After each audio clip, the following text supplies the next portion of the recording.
بسم اللہ الرحمن الرحیم۔ اللہ کے نام سے شروع جو بڑا مہربان ہے، جس نے ہمیں دیکھنے کے لیے آنکھیں، سننے کے لیے کان اور بولنے کے لیے زبان دی، سب سے بڑھ کر یہ کہ سوچنے سمجھنے کے لیے دماغ دیا۔ ادب ٹیپ کے معزز سامعین، دیکھتی آنکھوں اور سنتے کانوں کو میرا سلام پہنچے۔ بھارت میں شائع ہونے والی کتاب کال کی اوتار نے دنیا بھر میں ہلچل مچا دی ہے۔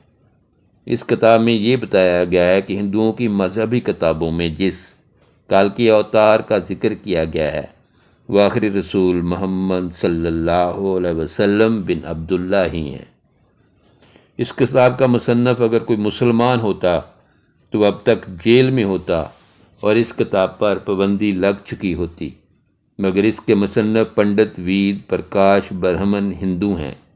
اور وہ الہ آباد یونیورسٹی سے وابستہ ہیں۔ وہ سنسکرت زبان کے ماہر اور معروف محقق اسکالر ہیں۔ پنڈت ویش پرکاش نے کال کی اوتار کی بابت اپنی اس تحقیق کو ملک کے 8 مشہور و معروف محقق پنڈتوں کے سامنے پیش کیا تھا، جو اپنے شعبے میں مستند گردانے جاتے ہیں۔ ان پنڈتوں نے کتاب کو بغور مطالعہ اور تحقیق کے بعد یہ تسلیم کیا ہے کہ کتاب میں پیش کیے گئے حوالہ جات مستند اور درست ہیں۔ برہمن پنڈت وید پرکاش نے اپنی اس تحقیق کا نام کال کی اوتار یعنی تمام کائنات کے رہنما رکھا ہے۔ ہندوؤں کی عام مذہبی کتاب میں دراصل ایک عظیم رہنما کا ذکر ملتا ہے جسے کال کی اوتار کا نام دیا جاتا ہے۔ سو پنڈت وید پرکاش گہری تحقیق کے بعد یہ دعویٰ کیا ہے کہ اس کال کی اوتار سے مراد حضرت محمد صلی اللہ علیہ وسلم ہیں، جو مکہ میں پیدا ہوئے۔ چنانچہ ان کا کہنا ہے کہ تمام ہندو جہاں کہیں بھی ہوں، ان کو اب کسی اور کال کی اوتار کا انتظار کرنے کی ضرورت نہیں ہے، بلکہ اس کے لیے انہیں محض اسلام قبول کرنا ہے اور آخری رسول صلی اللہ علیہ وسلم کے نقش قدم پر چلنا ہے، جو بہت پہلے اپنے مشن کی تکمیل کے بعد اس دنیا سے تشریف لے جا چکے ہیں۔ اپنے اس دعوے کی دلیل میں پنڈت وید پرکاش نے ہندوؤں کی مقدس مذہبی کتاب وید سے مندرجہ ذیل حوالے دلیل کے ساتھ پیش کیے ہیں۔ نمبر 1، وید کتاب میں لکھا ہے کہ کال کی اوتار بھگوان کا آخری اوتار ہوگا جو پوری دنیا کو راستہ دکھائے گا۔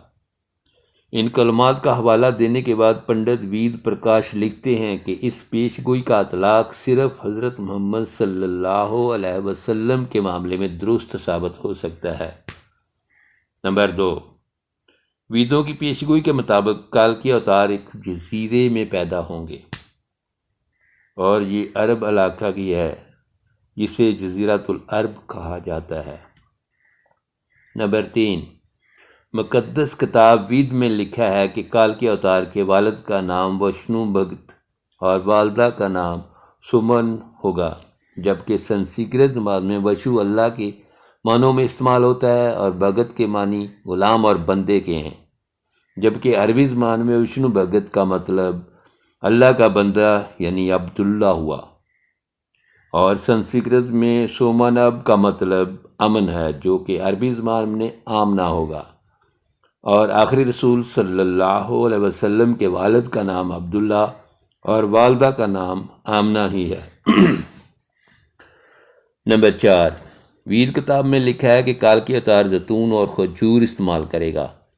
اور وہ اپنے قول و اقرار میں سچا اور دیانتدار ہوگا، اور یہ دونوں پھل حضور اکرم صلی اللہ علیہ وسلم کو مرغوب تھے، جبکہ آپ کی سچائی اور دیانتداری میں تو اس حد تک معروف تھے کہ مکہ میں محمد صلی اللہ علیہ وسلم کے لیے صادق اور امین کے لقب استعمال کیے جاتے تھے۔ نمبر 5،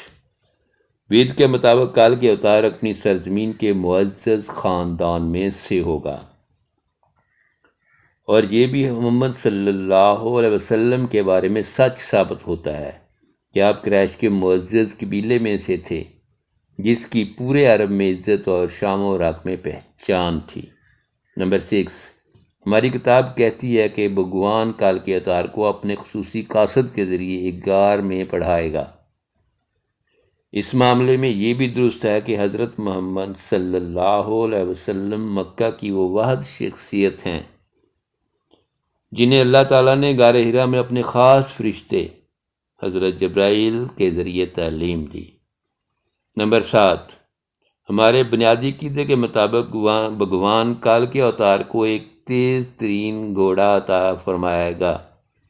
جس پر سوار ہو کر وہ زمین و آسمان کی سیر کر آئے گا، اور محمد صلی اللہ علیہ وسلم کو براق پر معراج کا سفر اس پیش گوئی کو مصدق بنا کر اسے آپ کی بابت ہی درست ثابت کرتا ہے۔ نمبر 8، نیز لکھا ہے کہ ہمیں یقین ہے کہ بھگوان کال کے اوتار کی بہت مدد کرے گا اور اسے بہت قوت طاقت عطا فرمائے گا، اور ہم یہ جانتے ہیں کہ جنگ بدر میں اللہ نے محمد صلی اللہ علیہ وسلم کی فرشتوں سے مدد فرمائی۔ نمبر 9، ہماری ساری مذہبی کتابوں کے مطابق یہ پیش گوئی ملتی ہے کہ کال کے اوتار گھڑ سواری، تیر اندازی اور تلوار زنی میں ماہر ہوگا۔ پنڈت وید پرکاش نے اس پیش گوئی پر بڑا خوبصورت تبصرہ کیا جو بڑا اہم اور قابل غور ہے۔ وہ لکھتے ہیں، گھوڑوں، تلواروں اور نیزوں کا زمانہ بہت پہلے گزر چکا ہے، اب تو ٹینک، توپ اور میزائل جیسے ہتھیار استعمال میں ہیں، لہذا یہ عقل مندی نہیں کہ ہم اس دور جدید میں تلواروں، نیزوں اور برچھیوں سے مسلح کال کے اوتار کا انتظار کرتے رہ جائیں۔ حالانکہ حقیقت یہ ہے کہ مقدس کتابوں میں کال کے اوتار کے واضح اشارے حضرت محمد صلی اللہ علیہ وسلم کے بارے میں ہیں، جو ان تمام حزبی فنون میں کامل مہارت رکھتے تھے۔ ٹینک، توپ اور میزائل کے اس دور میں گھڑ سوار، تیغ زن اور تیر انداز کال کے اوتار کا انتظار نری حماقت ہے۔ اس کو اتنا پھیلائیں کہ ساری دنیا کے ہندو کلمہ پڑھ کر اللہ تعالیٰ کے حضور سچی توبہ کر کے جنت میں جانے والے بن جائیں۔ شکریہ۔